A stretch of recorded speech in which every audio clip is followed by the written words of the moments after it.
Let's Talk Small Business, the real talk, no BS podcast for business owners and entrepreneurs who want to grow and actually enjoy the ride. I'm Mitchell Wilson. Let's get into it. Today's guest is Cass Nicholson, founder of the NeuroDivergence Voice. Now, Cass works with organizations to move neuroinclusion beyond policies, buzzwords, and good intentions and into practical change that actually improves how workplaces operate. So her background is a really interesting one. Cass has spent around 20 years working across intelligent analysis in industries like biosecurity, oil and gas, and gambling. So these are environments where that precision, the evidence, the risk, and systems thinking really matter.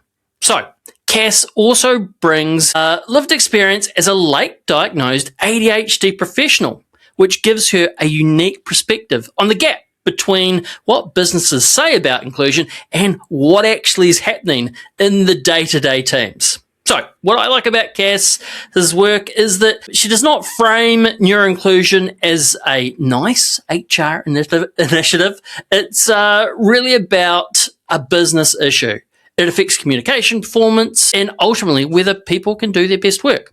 So today we're going to break it all down, figure out what it all really means in the workplace and why small business owners should care as well. So here we go. Cass, let's talk small business. Sounds great. Where do you want to begin?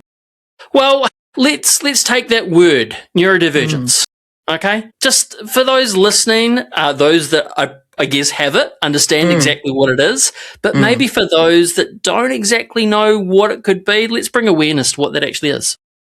I love that question. I've kind of realized since starting this business that a lot of people don't actually know what neurodiversity is. I think that's because the media is quite skewed toward autism. We see a lot of TV shows around autistic characters and everyone just goes, okay, that's what neurodiversity is. I've also noticed a fair amount of bias due to that media representation too. Neurodiversity is actually a lot of things. It can be obsessive compulsive disorder, Tourette's, dyslexia, ADHD, dyspraxia. There's quite a lot of labels that fit under that umbrella, but essentially the term just means that your brain is wired slightly differently to what is considered neurotypical, but it's also incredibly common. 1 out of 5 people are currently neurodiverse, and a lot of people think that they can just look at someone and know, but you can't. We've all worked with people, we've all had family members that we might have suspected, but you don't know.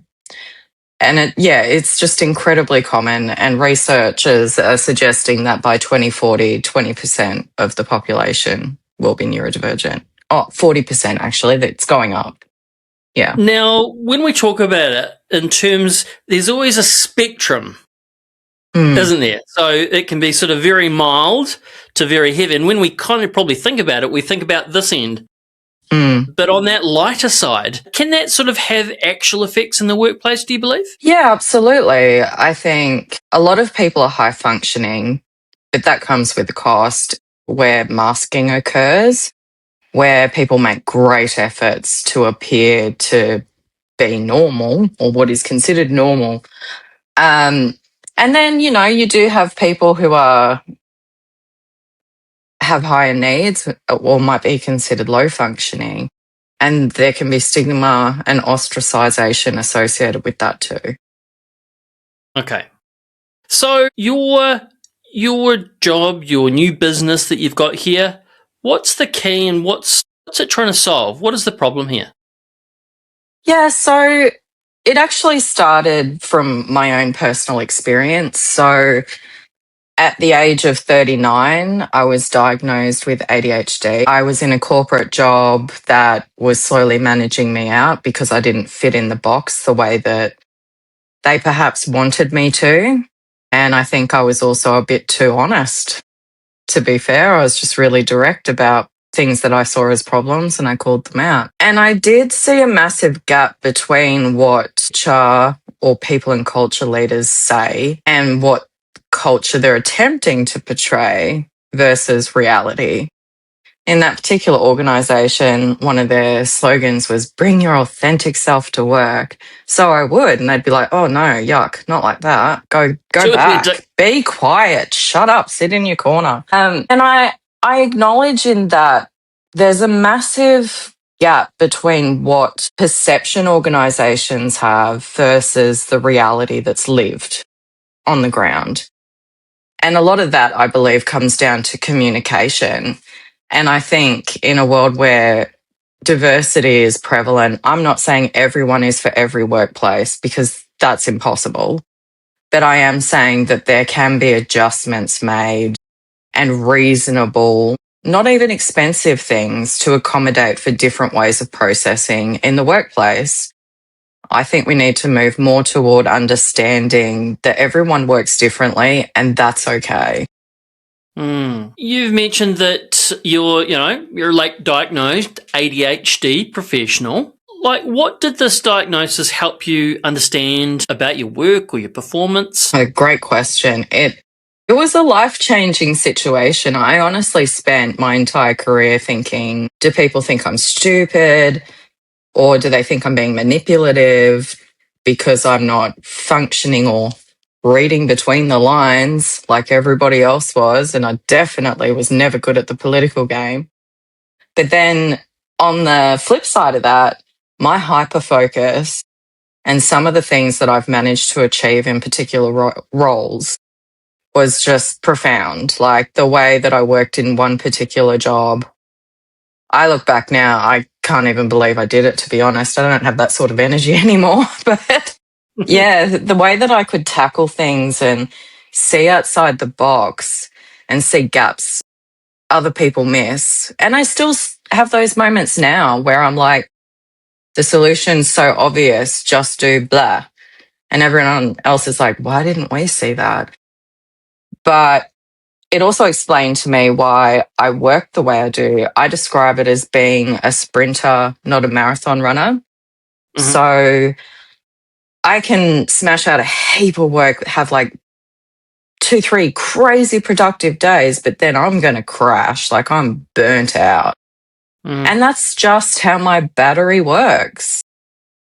Corporates tend to prefer marathon runners where you show up, you do the same 5% effort across 5 days. Where I'm probably actually more productive overall, but I'm just not showing up in the same way, like a little monkey with tambourines. But that's what a very senior public servant once said to me early on in my career. He said, most people, they're like the monkeys with the tambourines, just walking along. You point them in a direction, they're pretty consistent and they keep going. He's like, you're not one of them. And it was actually really great advice back in the day. Not to understand then why I was different, but that it was okay. Yeah.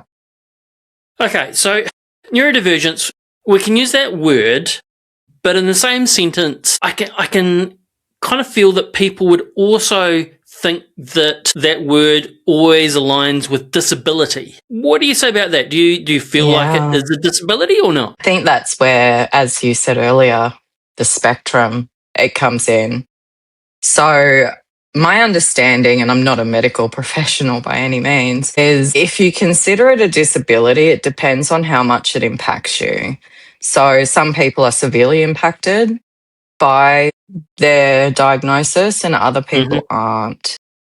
I also think that's where we get into some grey, murky area around labels.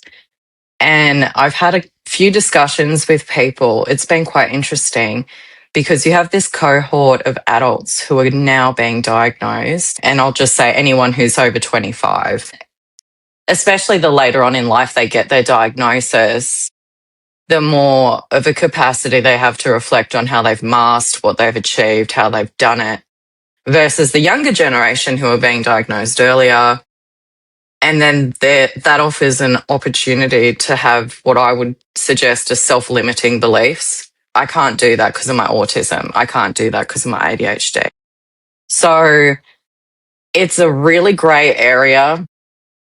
And I think some people would consider their diagnosis to be a disability. Some people wouldn't.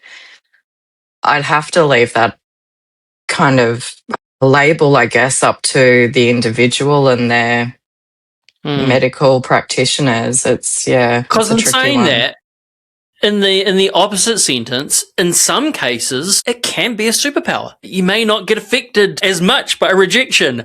It may, in terms of in the spectrum again, it may actually allow you to maybe start business as opposed to thinking too much about it. So I do see there is a balance here. Again, we're talking about there are different levels, everyone's individual, but would you say that that could be the case as well? Yeah, it's really highly commonly known that ADHDers are often entrepreneurs. And we also know that a lot of emergency service responders have ADHD. I've experienced it myself. A funny yet simple example I can give you. 15 years ago, I was working at a university and a student had a heart issue, so we needed to call an ambulance. Pretty simple situation, I thought, especially because they were in the School of Nursing, right? Surrounded by nurses. They were going to be fine. So I just go to reception and I'm like, hey, can you call an ambulance and just let them to know to come around the back to this particular location? She starts screaming, running around, going, red alert. And I'm like, do I need to slap you or jump across the table? Like, dude, chill. In the end, she calmed down enough to be able to call, but I just was really stunned by her visceral response to a situation that seemed so obviously not life-threatening. You couldn't hope to have a medical issue in a safer environment surrounded by nurses. And I've seen that in a lot of different, crisis moments where I feel really calm. But I look around and everybody else is absolutely losing it. And then in other moments, everyone else is calm and I think I'm losing it. So, yeah, it's just a different way of processing threat, danger. Where other people might see risk, I see opportunity. So it's just a different wiring, I guess. So do we need to actually label this? Hear me out for a second. So yes, I'm an entrepreneur. More recently, people sort of saying more and more things and I sort of nod my head and I'm like, oh, maybe I have got ADHD. I haven't and I don't really want to get diagnosed. I don't know whether that's fear of label or whatever it is. Put something into my mind. Besides that point though, like going back a number of years, this kind of wasn't really a common word that was used. It was just, that's how Cass is, or that's how Mitchell is. So what is the benefit of actually having this label? Fantastic question. I'll take it a step back and I'll circle back, which is probably my ADHD kicking in.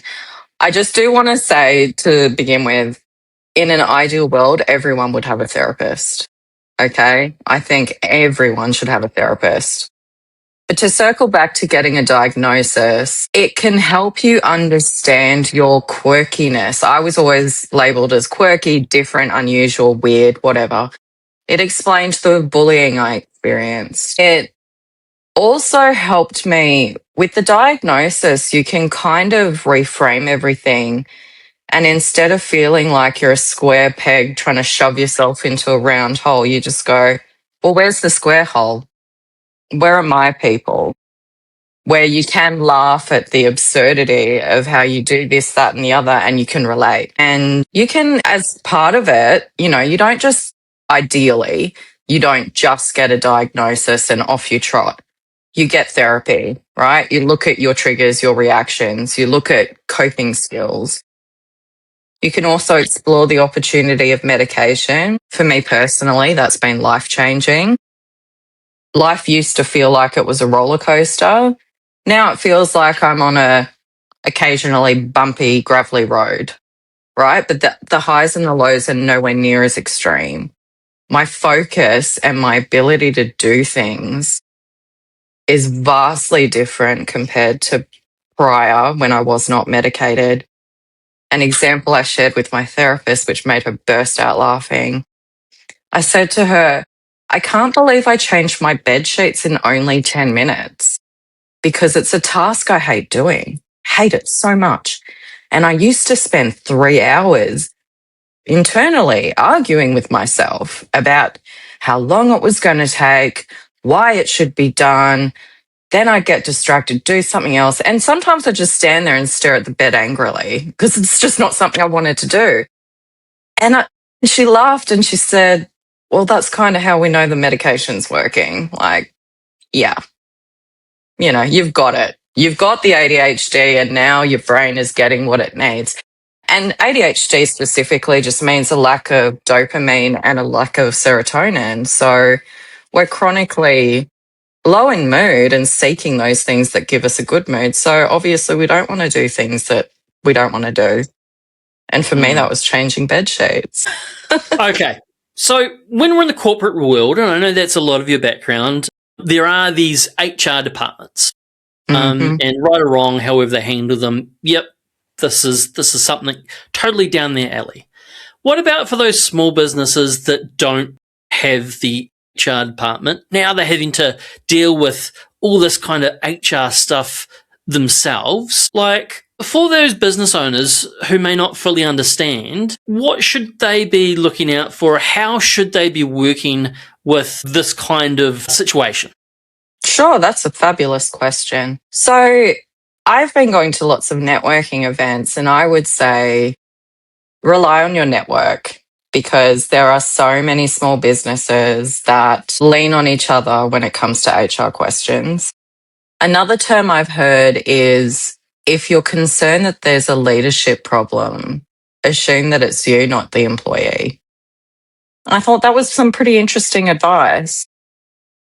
I'd also say if you're looking at somebody that you suspect might have neurodiversity, understand that a lot of people don't disclose because there's so much stigma associated.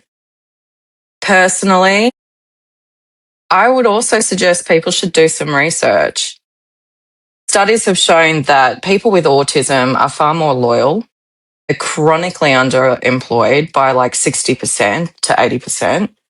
Yet when compared to neurotypical people, they're 90 to 140% more productive. So we need to kind of check that unconscious bias that everyone has, and we've all got it. I mean, it's just reality of being a human, and really step back and look at the world around us and go, do I want the person who's going to bugger off in 6 months because they got the skills they wanted? Or do I want that person who's desperately been trying to get a job, nobody would take them on, and will probably work twice as hard as anybody else? There's lots of different ways to look at it. As a small business owner, myself in the past, I believe I have hired neurodivergence people. It wasn't something that sort of came into the conversation. I just presumed that maybe they're somewhere on the spectrum. I didn't necessarily put them in a box though, but I just moved the team around until we found the right place for everyone. And I just presumed that type of person, who they were, would be good in this type of role.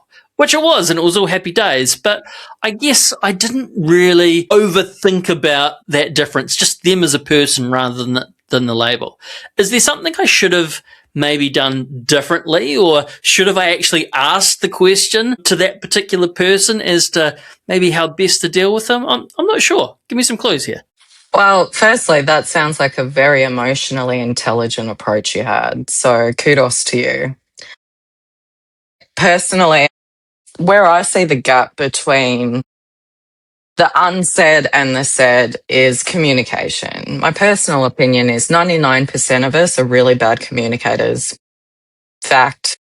People don't like being uncomfortable, so they will imply things or say read between the lines or, don't upset old Sally. So for me, if I was to give advice to a business leader, a small business owner, I would say talk the talk, but walk the walk. I would say be very clear. And that might mean a moment of discomfort and awkwardness, but then that will save months or years of pain later down the track. This is the job. This is what we need. This is who we are. Tell us about you. Does this fit work? And that's all it needs to be. But when you look at large corporations, it all gets muddled with ambiguity. And we have psychosocial hazard legislation now. Companies and individuals are being investigated and fined, and people can go to jail. So it's not just a fuzzy, nice to have. It's a work health and safety hazard. And the government is very aware that workers' compensation claims are going through the roof and largely due to mental health harm, which happens in workplaces. So don't be a bully. Be vulnerable, be honest, be clear, and then find that really respectful, mutual understanding where everyone can do their best work. So, as you're sort of picking up on what you just mentioned about before, what are the signs that someone in a team might be masking or burning out or just struggling silently? Self-isolation is usually where I would say it starts. Just from my personal experience, I think stepping back from a team, not being that engaged, struggling to juggle different things, maybe not meeting deadlines, struggling to communicate about what's going on. And it's also perhaps important to mention that neurodiversity has a lot of comorbidities. So that means it can come with a lot of other labels. And that can be exhausting for people as well. And there are a lot of accommodations that don't even cost money that people can make to help avoid burnout and to reduce the amount of masking required, such as working from home for some people. Okay. So that's one good example. What are some other simple changes a small business can make without overcomplicating things? For sure.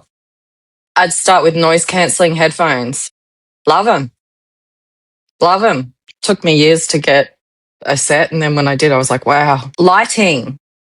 Did you know fluorescence? Yeah. I don't know how to say the word. Yeah. Typical workplace lighting. Apparently, they like flash 100 times a minute. And even if you're neurotypical, that's what often leads people to have headaches, migraines, and eye strain. So your lighting, basic, but you can change it.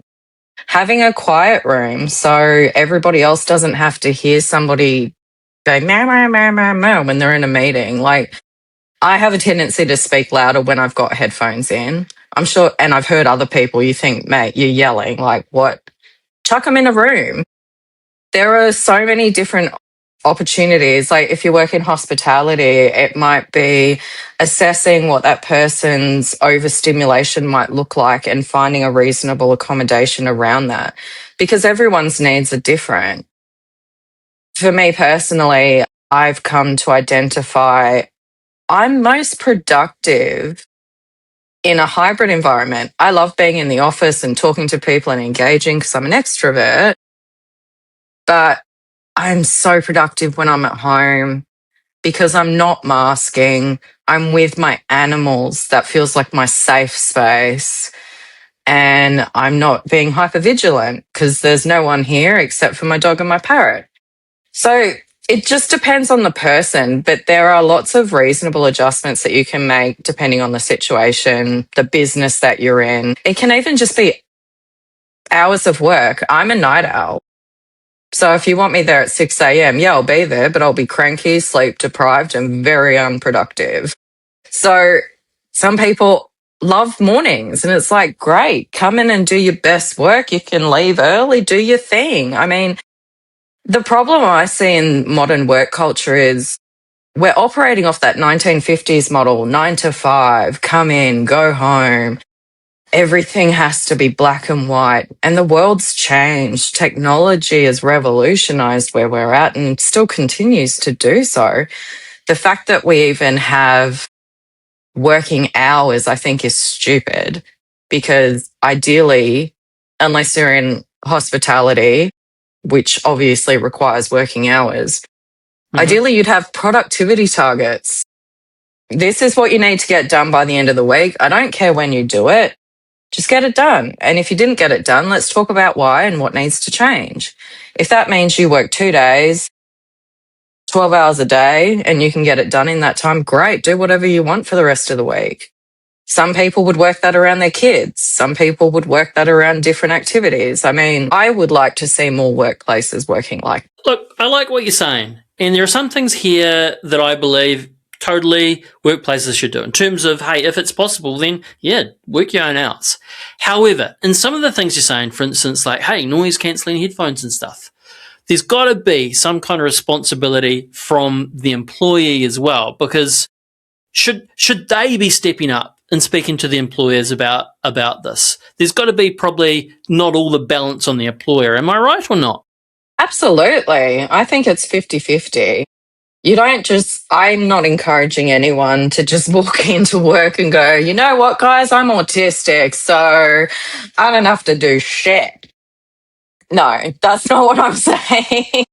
I think it is, as an employee and as somebody who has been employed, it is on you to express what your needs are. And everyone's needs are different. So I would communicate, I don't want to be here at 7 a.m. I'd rather be here at 10. Okay? Because I'm a cranky bee before 10 a.m. and I need a certain amount of coffee in me to feel alive. Or I would say, that person's really loud, so you know what, I'm just going to be wearing headphones. Or in one job, I was always wearing headphones, and they're like, why? And I'm like, this is an open office, and you're all yelling at each other, and I cannot think. So I would listen to music as loud as I could handle to zone them out so I could focus. And whilst at the time I didn't know that that was a coping mechanism, they just kind of came to accept she'll always be wearing headphones. And it's like, well, yeah, if I want to get any work done, that's just how it's got to be. Sometimes it can be pulling your manager aside and saying, I'm not coping right now. I'm having a really bad time. And that can actually make a difference, because when you're trying to mask and people know something's wrong, but they don't know what it is, it's harder to approach you to offer you support. So when you're honest and you can go to them and say, this is what's going on for me. So if I'm acting a bit unusual, that's the context.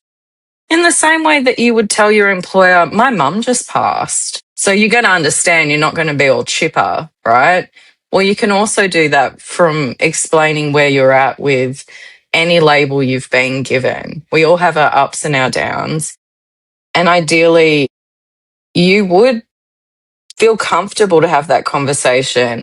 And I would suggest, if you're working somewhere where you don't feel comfortable having that conversation, is that really somewhere you want to be? Maybe they're just not your people. Maybe that's not your ideal place to work. It's on you and your boss to make it a good fit and a functional, safe, healthy workplace. Cass, knowing what you know now, if you were to go back early in your career, without dwelling on things, what would have you done differently? Great question. I do remember a time when I was really struggling to decide what I wanted to do. I'd probably have gone into the police force, to be honest, understanding now how I respond to that sort of environment. It is something I debated doing and didn't end up doing. I did apply for the army, though. Yeah, I mean, would I change anything, though? I think not having a diagnosis made me really brave. I have done a lot. I've done amateur stand-up comedy, hosted trivia nights. At one point, I was a competitive cheerleader. I've worked in so many different fields, and I've been bold enough to ask the questions nobody else wanted to. I've done debating, and I always understood I was different. But I'm okay with that. I think being normal is boring. I think a lot of what people talk about is boring. And I remember in my early 20s thinking, I don't care about these people's kids and their mortgages. Why do I have to stand here and pretend? Because I don't. And now I'll just say it, mate, I don't care. Okay, you do you. Go talk to your friends. That's what they're there for. But I didn't have the confidence to do that back then.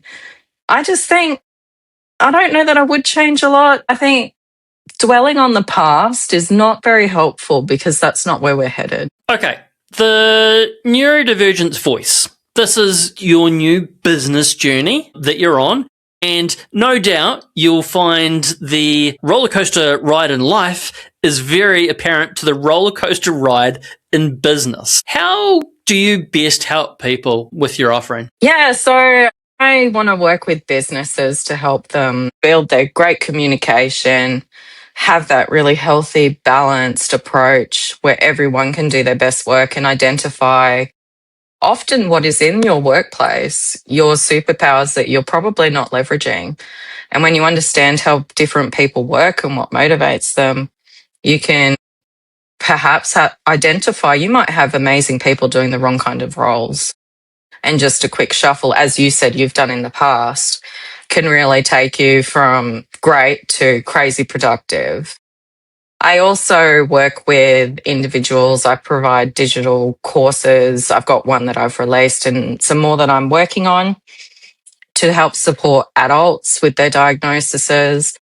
And I'm considering also looking at creating an in-person community for late diagnosed adults because there's a bit of a gap there, I think, where people tend to feel rather isolated. So having that network where you can just sit there and talk about the wild craziness of it all and have a laugh is always nice too. Hey, Cass, really appreciate you coming on and breaking this down in such a practical way. And I do think it is such an important conversation for business owners because, inclusion can sometimes sound like a big corporate topic. But what we've shown, I think, is that it really comes down to how we design work, how we lead people, how we communicate, and whether or not we're looking at this honestly as to what's working. So if people want to learn more about you and the NeuroDivergence Voice, your workshops and all the rest, where's the best place to find you? Where should they go? Sure. You can Google the website. So it's the neurodivergencevoice.com. I'm also on LinkedIn and Facebook. Or you can look up Cass Nicholson, find me on LinkedIn. Yeah. Brilliant. So if you want help identifying your biggest bottleneck and mapping out your next smart move, you can also book in a free breakthrough session with myself and the Coach Birds team. Thanks again, Cass, for coming on. And to everyone listening, remember, the businesses that win are not always the ones with the biggest teams or the loudest voices. They're the ones that build smarter, ask better questions, and create those environments where people can actually do their best work. Thanks very much. Thank you. Let's talk small business. I appreciate you tuning in. If you got value, hit subscribe, like, or drop a comment. It spreads the word and might just help another legend get their breakthrough.